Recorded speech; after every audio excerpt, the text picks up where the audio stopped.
my hope is that you actually heard the music this time. As I get to learn this software and this life online, thank you so much for being patient, and the comments that I have been receiving have been pretty good. Just learning this thing, it's been fun, it's been humbling, it's been so. Anyways, I really do wish I had a producer, because then all you gotta do is concentrate on this. But instead, I'm concentrating on 3 different screens. One's got a sound mixer on it, so I could do little things. Let's see if it works. So I could put little music in there to make it kind of cool, right? And then I have the screen with the video on it, so I could do little overlays like that, kind of make it cool. And but this is not the Foundry Podcast. This is the Daily Spark. Today is May 7th, 2021. I just want to say thank you for joining me here on the Daily Spark, the Foundry. And hey, that kind of sounded good. I'm getting a little more at ease. I really thought that I would just come in and knock this thing out, but I tell you what, I get nervous talking to you guys. Anytime you talk about faith and such, the scripture says that you're going to be held accountable, especially if you lead my people astray. So I'm always a little, I don't know. So anyways, so listen, I just want to say thank you for joining me here on this beautiful Washington rainy overcast day. That means that God is washing it out and making it like new. And that's how I like to view it anyways. And so listen, today's topic is going to be about a disciplined life. Now, disciplined life. Disciplined life. What does that look like? So discipline, let's see here. Let's go to Webster's Dictionary. Webster's Dictionary says it's an adjective showing a controlled form of behavior or a way of working. So discipline came from when I was a young kid. I didn't have any self-discipline or discipline in general. The only discipline that I knew was involved by a 2-inch piece of leather about 44 inches long, if you know what I mean, and used for corrective measures, I guess. Anyways, so that built some discipline, but it was reinforced discipline. When my mom and dad got divorced, 1981, somewhere in there, you're going to quickly find out I am horrible with dates. I literally have it tattooed in my mind when my wife's birthday is and our anniversary. The rest I count on my calendar.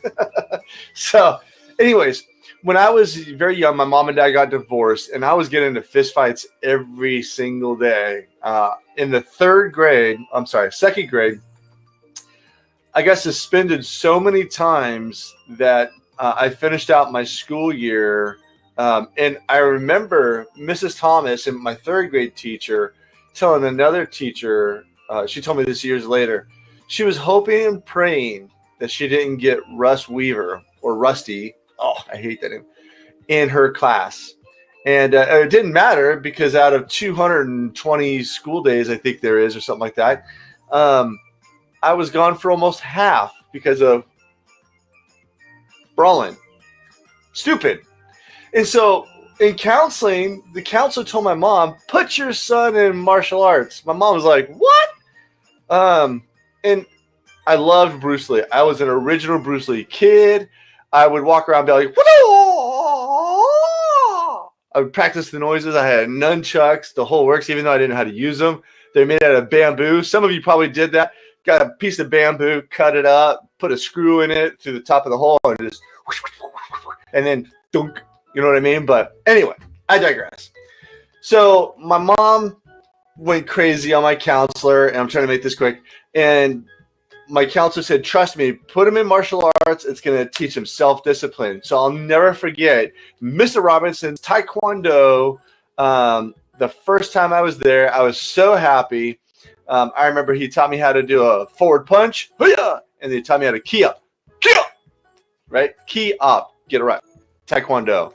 I don't know what they do anymore, but anyways, American Taekwondo Association. So anyways, then I really liked it. My mom and my dad bought my first karate gi. I thought I was BA, baby. I thought I was I hate glasses on TV. Sorry, distractions is a little thing. Okay. Okay, so anyways, my mom got me first karate gi, and I loved hearing the sound of it slap, and I learned how to punch and hit it. But Mr. Robinson one time, probably within the first few weeks of me being in class, I smarted off, or I said or did something, and it made Mr. Robinson. By the way, Mr. Robinson was one of the first black men I remember meeting, and he was about, in my eyes, 20 feet tall, 500 pounds. In reality, Mr. Robinson was probably 6 foot, something like that. And he was probably 180, 200, 225. I'm trying to remember as a kid, because as a small kid, everybody looks like giants. But I smarted off to him, and he said, grab me by my gi. And he walked me over, and he had me this medicine ball. Now, this medicine ball to me could have been 50 pounds for all I knew. It felt like 50 pounds. But he said, I want you to hold the medicine ball. And I'm like, no problem, Mr. Robinson. And Mr. Robinson says, oh, no. Hold it out. So I'm holding this medicine ball. And I did that for about, I pridefully want to say 5 to 7 minutes. It's probably more like 5 to 7 seconds. And yeah, so long story short, that was my first introduction to kind of a self-discipline. But as martial arts progressed, I went from white belt to yellow belt to green belt to brown belt to black belt. This is before they had that's all you had back in the day. Oh, I forgot orange. No, that was Kempo. And then they had, then I went from my first degree, second. By the time I got into my testing for my second degree, black belt, I could have a physical confrontation with somebody without ever touching them, because I was taught discipline. Well, later in life, I've learned discipline from multiple agencies, military, firefighting, so on and so forth. So I get asked once in a while, if you know me. What you don't know, if you don't know me, is I wake up between 2:30, 3 o'clock in the morning. I head downstairs in my basement, which is now a gym. And it's been a love of labor and a significant investment and a whole lot of patience on my wife Lisa's part. And so long story short, I go down, I work out at 3:15 in the morning. I work out until 10 to 4. I go get ready for work by 4. I'm out the door. I'm usually at work by 4:30, 4:45. Is that right? Yeah. Probably closer to 4:35, 4:40, somewhere in there. Traffic in Washington and that early in the morning isn't so bad. It's tolerable. At least you don't have to feel like you're flying a helicopter to work.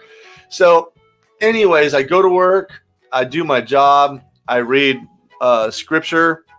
Of course, I left my Bible in my briefcase. I was going to be all show off. So, you version. Okay, so anyways, and then I do my work. And then when I'm finished with work, what I'm saying is that it took a long time of repetitive habits to get into this rhythm of where it became a disciplined life. Same thing with my finances. I one time said out loud, I'm better with other people's money than I am my own. And I thought, what a stupid thing to say. So I decided to treat my money like it's not my money. And guess what? Something amazing happened. And that was that all of a sudden we had money. All of a sudden our investments came to place. All of a sudden there was discipline behind our purchases. There was discipline behind our finances. And all of a sudden the stress levels dropped and opportunity presented itself. So there are so many advantages to being disciplined. I would really encourage you to find one thing that you want to change in your life and focus on that and develop a discipline over it. You want to get up and work out? Get off your butt in the morning and go to the gym. If it's going to be in the afternoon, when you mark it out, schedule it, put it in your phone. I'm going to go to the gym at 4 p.m. I'm going to work out for 30 minutes. And I don't mean sit on my phone. In fact, I'm going to encourage you, don't even take your phone and your headphones. Just go work out. Just go. I can't work out without music. Yes, you can. Yes, you can. Yes, you can. Yes, you can. Yes, you can. Yes, you can. So, but you get the point. I am now about 30 seconds past this time that I wanted to be on. I'm getting better. Hey, listen, don't forget, watch the Daily Spark tomorrow morning, 8 o'clock in the morning on the Foundry on YouTube. It's going to be pre-recorded again. I'm still putting together content for following, but I tell you what, there is going to be opportunity coming here pretty forward. We've been building kind of like a studio, not kind of a pseudo studio, somewhere to do the Foundry. Been lining up guests here and there, and been dropping content. But tomorrow we're going to be talking about praying like a warrior. It's going to be nasty. We're going to get it done. Anyways, listen, be blessed on this beautiful Friday. Thank God it's Friday. It's Friday. It's Friday. It's Friday. It's Friday. It's Friday. Have a good day, guys.